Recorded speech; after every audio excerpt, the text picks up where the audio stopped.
الحمد لله رب العالمين وأشهد أن لا إله إلا الله وحده لا شريك له وأشهد أن محمدا عبده ورسوله صلى الله عليه وعلى آله وصحبه وسلم تسليما كثيرا. أما بعد، عن عائشة رضي الله عنها أن فاطمة بنت أبي حبيش سألت النبي صلى الله عليه وسلم فقالت: إني أستحاض فلا أطهر أفأدع الصلاة؟ قال: لا، إن ذلك عرق، ولكن دع الصلاة قدر الأيام التي كنت تحيضين فيها ثم اغتسلي وصلي. وفي رواية: وليست بالحيضة، فإذا أقبلت الحيضة أو حيضة فاترك الصلاة، فإذا ذهب قدرها فاغسلي عنك الدم وصلي. ابھی ہم نے آپ کے سامنے عائشہ رضی اللہ عنہا کی یہ روایت پڑھی ہے جو حیض اور استحاضہ سے متعلق ہے.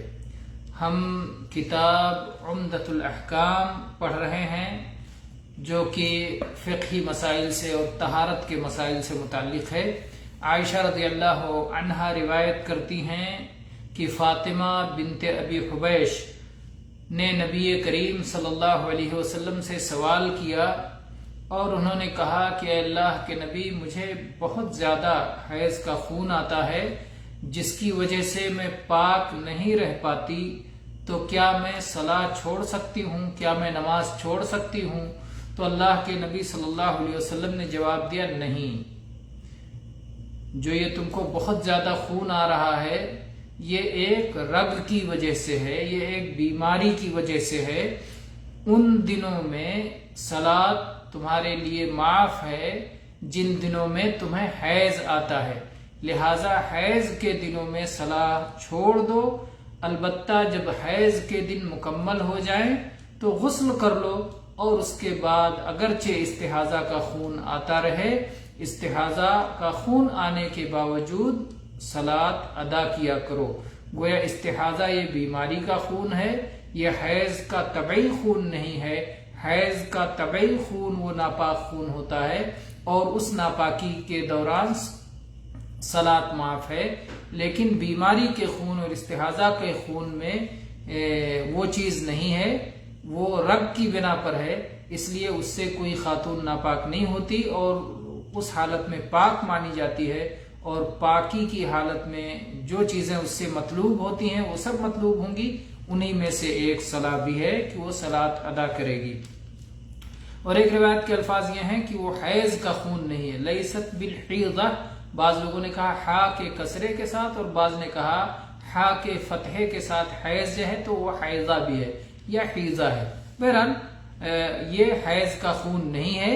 جب حیض کا خون آئے تو صلاۃ چھوڑ دیا کرو، اور جب وہ مقدار مکمل ہو جائے جتنے دنوں تک حیض کا، یہ اس عورت سے متعلق ہے جسے حیض کی ایک عادت بن گئی ہے، مہینے میں 5 دن 6 دن 7 دن جو عادت اس کی بنی ہوئی ہے، اس عادت کے مطابق وہ صلاۃ کو چھوڑ دے. ان دنوں میں اللہ نے معاف کر دیا ہے، اس کی قضا اس کے اوپر نہیں ہے. لیکن جب یہ حیض کے دن مکمل ہو جائیں تو اس کے بعد میں پھر وہ یہ خون دھو لے، یعنی غسل کر لے حیض کے دن مکمل ہونے کے بعد، اور اس کے بعد ہر صلاۃ کے وقت یہ خون دھو کر کے اور وضو کر کے صلاۃ ادا کر لیا کرے. یہ حکم دیا گیا ہے.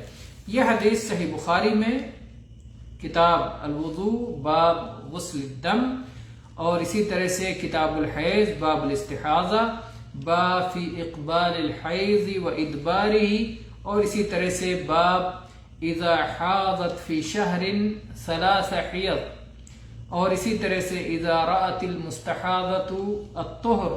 اسی طرح سے امام مسلم نے کتاب الحیض باب المستحاضہ وغسلها وصلاتها، اور اسی طرح سے امام ابو داؤد نے کتاب الطہارہ باب من روى ان الحیضۃ اذا ادبرت لا تدع الصلاۃ. والترمذی، امام ترمذی نے ایسے اس کی تخریج کی ہے کتاب الطہارہ باب ما جاء فی المستحاضہ، اور امام نسائی نے کتاب الحیض والاستحاضہ میں باب الفرق بین دم الحیض والاستحاضہ، اور اسی طرح سے امام نے ماجہ نے کتاب الطہارہ میں باب ما جاء فی المستحاضہ التي قد عدت ایام اقرائها قبل ان يستمر الدم. یہ محدثین جو ابواب قائم کرتے ہیں اس سے آپ کو بہت سارے مسائل معلوم ہوں گے کہ کس محدث نے کس طرح کے مسئلہ اس حدیث سے نکالا ہے، کس طرح کا مسئلہ مستنبط کیا ہے. یہ حدیث میں آپ دیکھیں کہ فاطمہ بنت ابی حبیش رضی اللہ عنہا نبی کریم صلی اللہ علیہ وسلم کی خدمت میں حاضر ہوتی ہے اور سوال پوچھتی ہے، ایک شرعی مسئلہ پوچھتی ہیں کہ اللہ کے نبی صلی اللہ علیہ وسلم مجھے حیض کا خون آتا ہے، بہت زیادہ آ رہا ہے، جس کی وجہ سے میں صلاۃ نہیں ادا کر سکتی. تو اللہ کے نبی صلی اللہ علیہ وسلم نے ان کے مشکل کی حل بتائی، ان کے مسئلے کا جواب دیا اور کہا کہ اصلاً یہ جو عادت سے زیادہ جو خون آ رہا ہے یہ حیض کا طبعی خون نہیں ہے. حیض کا خون عام طور سے موٹا ہوتا ہے، گاڑھا ہوتا ہے، بدبودار ہوتا ہے اور یہ بلوغت کی نشانی ہے. جب ایک عورت بالغ ہو جاتی ہے تو اس کا، ایک لڑکی بالغ ہوتی ہے، حیض کا خون آنے لگا تو وہ بالغ ہو جاتی ہے. اور یہ اللہ کے جو ہے دنیا میں اللہ کی حکمت و رحمت کی نشانیوں میں سے ایک نشانی ہے کہ کس طرح سے اللہ تعالیٰ نے اس خون کو بنایا ہے. جب حمل ٹھہرتا ہے تو یہ خون نکلنا بند ہو جاتا ہے اور کیونکہ بچہ جو رہتا ہے پیٹ میں اسی کے ذریعے سے پھر اس کی پرورش کا اور اس کی غذا کا انتظام ہوتا ہے اور اسی لیے حمل کے دنوں میں یہ خون نہیں آتا. لیکن جب حمل نہیں ہوتا ہے تو پھر یہ خون جو زیادہ ہو جاتا ہے وہ کچھ دن نکل جاتا ہے. اور اسی طرح سے جو ہے اس سے متعلق شرعی احکام پھر اللہ کے نبی صلی اللہ علیہ وسلم نے بیان کیے ہیں.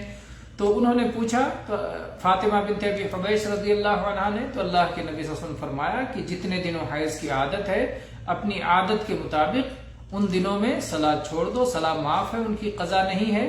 لیکن جب وہ دن مکمل ہو جائیں، پورے ہو جائیں، تو پھر اس کے بعد میں جو خون آتا رہے وہ اصلاً استحاضہ کا خون ہے، بیماری کا خون ہے، ایک رگ کا خون ہے جو کہ رحم کے اندر نہیں ہوتا بلکہ رحم کے سرے پر ہوتا ہے اور اس کی وجہ سے یہ خون آتا رہتا ہے. تو یہ بیماری کا خون ہے اور اس کی وجہ سے ناپاکی نہیں ہوتی بلکہ یہ پاکی ہوتی ہے. یہ خون پتلا ہوتا ہے، بدبودار نہیں ہوتا. حیض کے خون کی طرح سے دونوں خون میں فرق بھی ہوتا ہے اور دونوں کے احکام بھی مختلف ہوتے ہیں. تو آپ نے فرمایا کہ استحاضہ کی وجہ سے صلاۃ چھوڑنا نہیں ہے بلکہ صلاۃ پڑھنا ہے. ہر صلاۃ کے وقت وضو کر کے صلاۃ ادا کیا کریں. اور حیض اور استحاضہ کے خون میں ایک اہم فرق یہ ہے کہ حیض کا خون اپنے وقت پر شروع ہوتا ہے، اپنے وقت پر بند ہو جاتا ہے، تو اس کے خاص ایام ہوتے ہیں. لیکن استحاضہ کے خون کے لیے کوئی دن نہیں ہے، وہ کبھی بھی آ سکتا ہے. تو کبھی بھی وہ آ جائے وہ استحاضہ کا خون ہوتا ہے. لیکن جس کے خاص ایام ہوتے ہیں اور اپنی خاص صفت کے ساتھ جو آئے وہ حیض کا خون ہوتا ہے. اور استحاضہ کی وجہ سے صلاۃ معاف نہیں ہے، صلاۃ حیض کے خون کی وجہ سے معاف ہے. اسی طرح سے حیض کے دنوں میں جو صلاۃ معاف ہے بعد میں اس کی قضا بھی نہیں ہے، قضا بھی معاف ہے، یعنی پوری طرح سے وہ معاف ہے. اس پر سلف اور خلف میں کہیں کوئی اختلاف نہیں ہے، سوائے خوارج سے متعلق ذکر کیا جاتا ہے کہ وہ عورتوں سے قضا کروایا کرتے تھے، واللہ اعلم. اسی طرح سے مستحاضہ جس کو استحاضہ کا خون آئے تو اگر اس کی عادت ہے حیض کی تو حیض کے دنوں میں وہ صلاۃ سے رک جائے گی، صلاۃ چھوڑ دیا کرے گی. اور باقی دنوں میں جو حیض کے دنوں سے پہلے اور بعد کے دن ہیں ان دنوں میں اپنے آپ کو پاک شمار کرے گی. حیض کے دن مکمل ہو جانے کے بعد وہ غسل کرے گی. غسل کرنے کے بعد میں ہر صلاۃ کے وقت میں خون دھو کر کے اور اس کے بعد وضو کر کے صلاۃ ادا کرے گی. اور یہ بات یاد رہے کہ خون ناپاک ہے، جہاں لگ جائے اس کا دھونا ضروری ہے. اور یہ بات بھی یاد رہے کہ مستحاضہ کے اوپر ہر صلاۃ کے وقت غسل کرنا ضروری نہیں ہے کہ ہر صلاۃ کے لیے غسل کرے. البتہ مستحب ہے اگر کوئی کسی کو استحاضہ کا خون آ رہا ہے اور وہ 2 صلاح کو ایک کے وقت میں اکٹھا کر لیتی ہے اور اس کے لیے خصوصی غسل کرتی ہے اور پھر وضو کر کے دونوں صلاح پڑھتی ہے تو یہ اس کے حق میں مستحب ہے۔ تو بہرحال یہ چند مسائل تھے جو اس حدیث سے متعلق تھے۔ انشاءاللہ کچھ اور احادیث اس سلسلے میں آئیں گی اور پھر ان کے طہارت کے مسائل کا بیان کیا جائے گا۔ واللہ تعالی اعلم وصلی اللہ علی نبینا وسلم والحمد للہ رب العالمین۔